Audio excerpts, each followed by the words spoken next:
আমরা এখন দেখা যায় যে একটা ইনস্ট্যান্টেনিয়াস গ্র্যাটিফিকেশনের দিকে এসে আমরা অনেক সময় ভুলে যাই যে কত পরিমাণ মানে সময় লাগতো আগেরকার দিনে, কত পরিমাণ এফোর্ট দিয়ে একটা মানুষ স্কিলগুলো ডেভেলপ করতো। এখন দেখা যায় যে আমরা এগুলোকে মূল্যায়ন করি না, কারণ আমাদের মনে হয় যে এভরিথিং ইজ ইনস্ট্যান্ট, এত সময় দেওয়ার মতো কিছু নেই। আসলে real skill needs dedication, effort and time. So ওই জিনিসটা ছাড়া আসলে শর্টকাট করে রিয়েল স্কিল ডেভেলপ করা যায় না, হলেও এই জিনিসটা খুব শ্যালো থাকে। সো আমার ফাইনাল টেকওয়ে হবে হচ্ছে যে আগে আপনার সার্কেল অফ কম্পিটেন্সটাকে আপনি ডিফাইন করেন, কোন জিনিসটা আপনি পারেন ভার্সেস কোন জিনিসটা পারেন না। যে জিনিসটা পারেন না সেই জিনিসটার মধ্যে জাম্প ইন না করাটাই বুদ্ধিমানের কাজ। কিন্তু হ্যাঁ, অলওয়েজ চেষ্টা করবেন আপনার সার্কেলটাকে বড় করার আস্তে আস্তে। কীভাবে?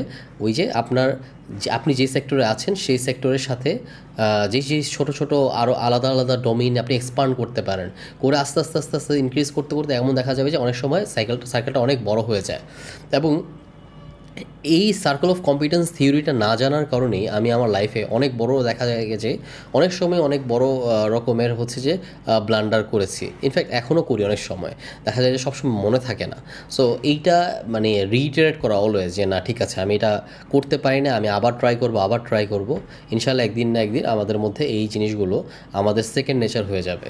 সো আমি আবার হাজির হব ইনশাআল্লাহ অন্য একটা মেন্টাল মডেলের টপিক নিয়ে।